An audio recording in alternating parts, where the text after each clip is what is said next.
This is your speaking test. Let's start with part 1. Let's talk about languages. How many languages can you speak? If we talk about languages, I can speak only English and Hindi. Hindi is a native language, and English is the additional language which I studied in my school. And basically, all my teachings till now, talking about schooling as well as the graduation, the medium of instruction given to us was in English. How useful will English be in your future?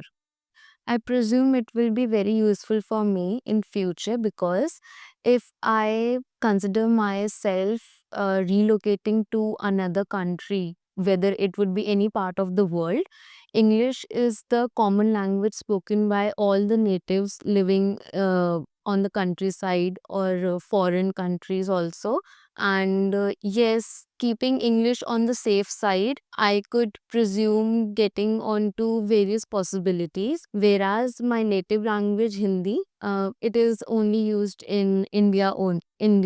What do you remember about learning languages at school? In my school, I got my hands onto only English, Hindi, and additional subject was Sanskrit. But I lacked my skills in Sanskrit. As for a student, I wasn't having a good grades in Hindi. Then I can't expect myself in Sanskrit. So getting onto languages, English had divided into various categories: language, literature, and especially on the sustainability development which our school presumes. English was the only language which they taught us as a medium. What do you think would be the hardest language for you to learn? In my opinion, the hardest language for me to learn would be any of the language or any of the country where I will be relocating myself, and if I want to develop various abilities in myself from that particular country. If we take example of Germany, learning German would be a very top notch thing for me because it would be a very new language for me, plus uh, translating many things at the very new stage in terms of German language would be a difficult option, but yes, I will try my best to put onto myself into it. Let's talk about swimming. Did you learn to swim when you were a child? And why? I did learn to swim when I was a child, but experienced number of failed attempts. I was keenly interested in seeing my brothers swimming. That would create a sense of curiosity in me. But when I got myself into swimming, I got the answer that I'm not meant for it. Maybe I could say the cause of hydrophobia, but I won't get into a swimming until and unless it's an emergency situation. How often do you go to swimming now? I don't prefer going to swimming so often until and unless I am bounded by situations where I have to do. If we take example, like I went to a beach and over there I want to go on to some water sports which includes snorkeling or scuba diving. Over there, to get on to my adventurous level, I have to do swimming. So that is the only option available for me to survive in such situations. Apart from these, I don't think so swimming is my forte. What places are there for swimming where you live? Where I live is basically a society which has number of apartments, and we are given this facility of a swimming pool as a common area for the members living in the society, and that has its own timings, the morning shifts plus the evening shifts. They have given us the facilities for swimming, but me as a member of that society, I don't prefer choosing those. Apart from my family, they all are keenly interested and take all the leverages from those facilities. You think it would be more enjoyable to go swimming outdoors or at an indoor pool? In my opinion, when it comes to me, I would suggest going swimming to a indoor pool. There are various consequences of outdoor pool. If I don't know swimming and I'm set to go on a quick swim or in a pool where other people are also there, so swimming is my insecurity. I will feel conscious about having a swim in front of the people who don't really know me and other people looking at me. I would prefer going indoors because that would be my own comfort zone, my own private space where I could give my focus more onto swimming, and the confidence level, obviously, it will be on more boost. Let's talk about summer. Is summer your favorite time of the year? Why or why not? In my country, I experience a number of seasons: summer, winter, spring, autumn, and rainy. I prefer summer more as compared to winter because I'm not a winter person, because I get too much into cold weather. I get too much cold when I get into the winter season. And summer is basically a go-to option because you don't have to carry so much load onto your body of wearing clothes. Layering yourself with clothes is something which is not my choice of action. In summers, we can go freely, the lightweight clothes, especially. Plus, I am more into drinking liquids. And if I prefer drinking liquids in the season of winter, I will obviously get cold. What do you do in summer when the weather is very hot? Basically, when the weather is very hot, I prefer staying indoors in AC and switching on to my favorite movies on my laptop or iPad, whichever I prefer. And yes, obviously, I will be in my comfort zone having my own cold drink and movie, which is very easy to go. Do you go on a holiday every summer and why? Going on holidays doesn't depend on season, it basically depends on my schedule. If I'm bound with too much workload in the month of June and July, then obviously I won't prefer going out in summer. But when I'm free in December, the feeling which I missed in June and July, I would prefer going to a summer city and get that feeling back from me, which got caught.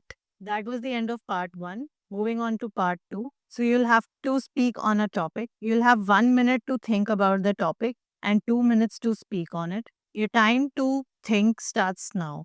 Your time to think is over. You may start speaking now. If we talk about technology in today's era, technology has brought in an ease or comfort in many of our lives.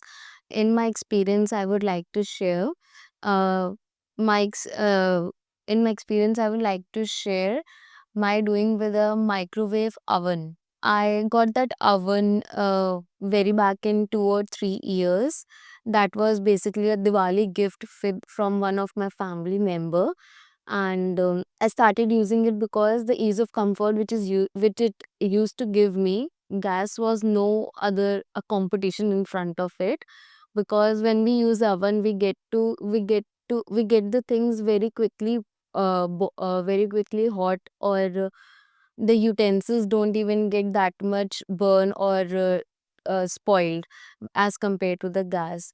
Later on, when I researched about it on YouTube or other channels, the effects of oven, I got to know the hazardous effects, like it causes cancer when burnt at a particular level. The utensils also produce such amount of heat which is not good for our body, which is also not good for our immune system. That was the very moment I explored more about it, and later got to know that using it to up to a limit would be good for me, but not whole of the time I can depend on to such things. Technology is good, it eases our life, but we should know its circumstances where it might lead us. And that was the very moment I presume that I started the very limited use of an oven until and unless I was told to do so. And even if I was told to do so, I research about it whether this will be effective to me or not, in what certain ways. So that was the very time, and recently, past 6 months, I stopped using oven completely as compared to when I used it 2 years back. Do you think you'll be using it again in the future? I don't think so, because the limit which I have set it recently, I have bounded myself to certain responsibilities, and oven is not a part of it.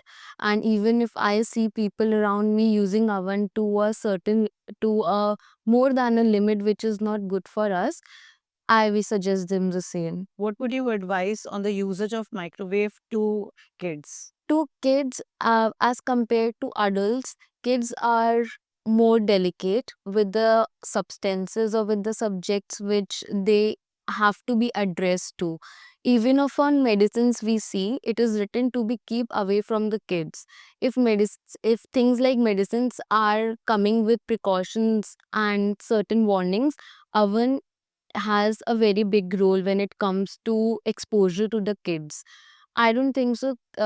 Kids should be exposed so early to oven because they have a very delicate immune system and have to be taken very carefully. Oven is not a thing which should be for the kids. That was the end of part two. Moving on to part three, we'll be talking a little more about technology. Let's talk about computer games. What kinds of computer games do people play in your country? In my country, computer games we used to play was in the era of 2010 till 2018.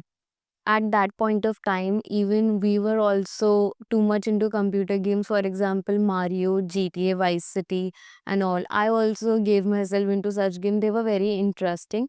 But the upcoming generation, or if we talk about in today's world, people have less time to be explored in computer games. Segregating it with the age groups, kids from class 1 to 8 may have time for computer based, but the students which are pursuing in high school or getting on to their bachelor's degree, they seem to be more focused. And if they have a chance to play computer games, they I might have assumed there might be an outing where the group of people are decided to play a computer game, which might happen in twice of year. Why do some people enjoy playing computer games? The sense of comfort and